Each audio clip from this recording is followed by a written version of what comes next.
In this lesson, we're just going to look at just a few things about how to design elements or images inside of PowerPoint and then how to export all of those. So as you can see, if we come over to our folders page and I go into my raw images, I got all of my images offline. I kind of collect all of these backgrounds. Now this one here is the one I'm using for this home page. As you can see, it's completely different. It looks completely different.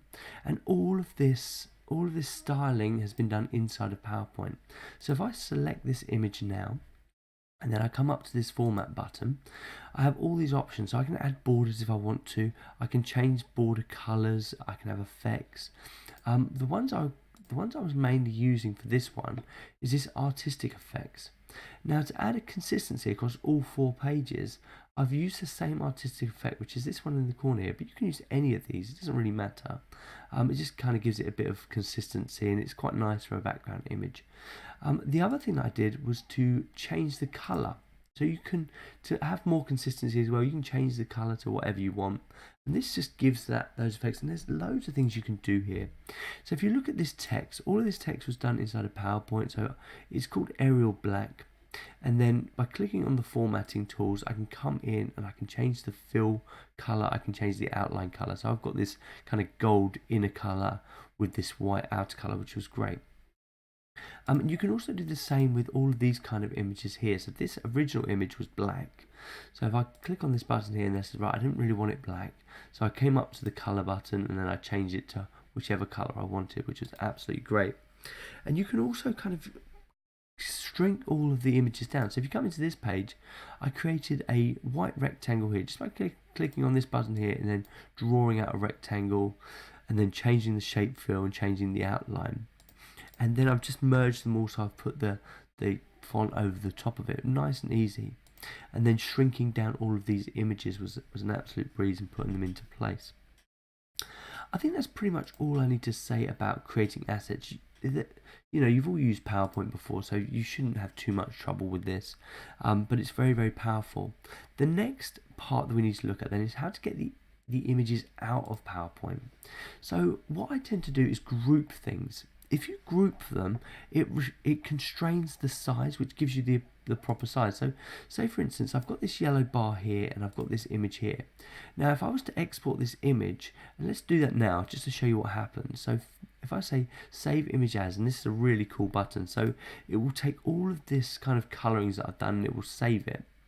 The one thing it won't do on its own is save the proportions. So let me show you that. So right click on it and then save image, so save as picture.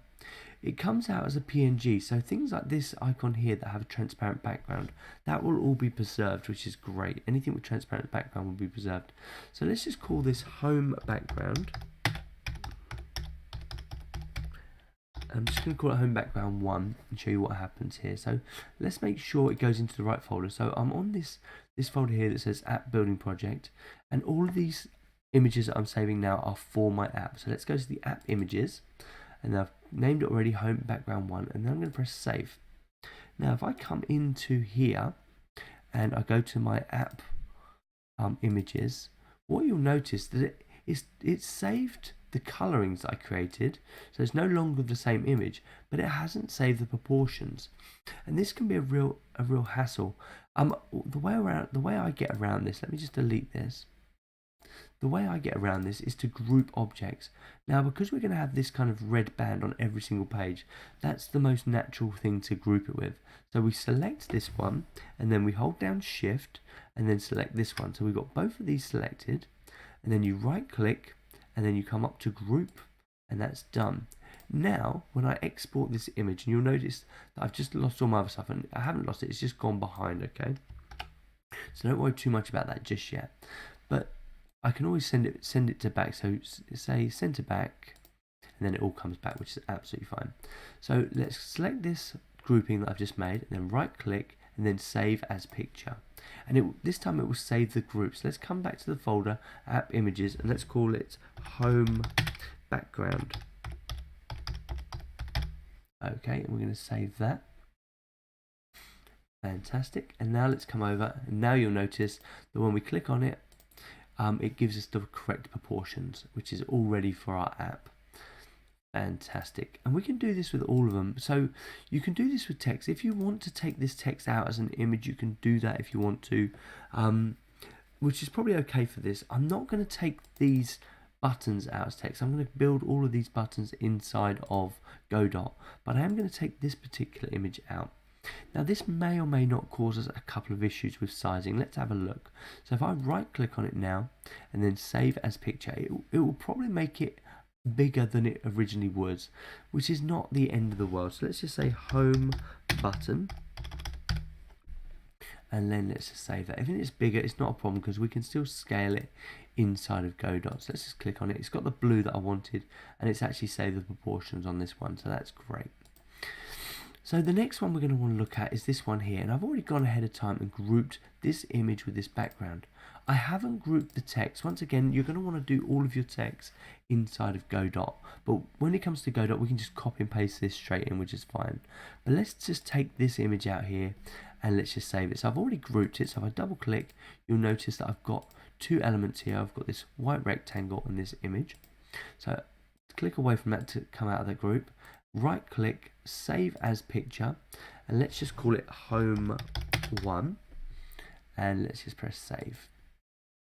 Let's come back over to make sure it's come out, and once again you should see that we have all of that ready to go with all of our borders and everything, which is absolutely great. So that's pretty much it for getting our images in and out of PowerPoint. So you do want to go ahead and create all of your pages and make sure they stylistically look really good. And then you want to start the hard, painstaking work of getting all of these images out ready to go into Godot.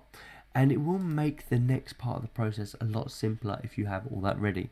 So get your app designed in PowerPoint, get all your images exported, and I will see you in the next lesson when we go into Godot.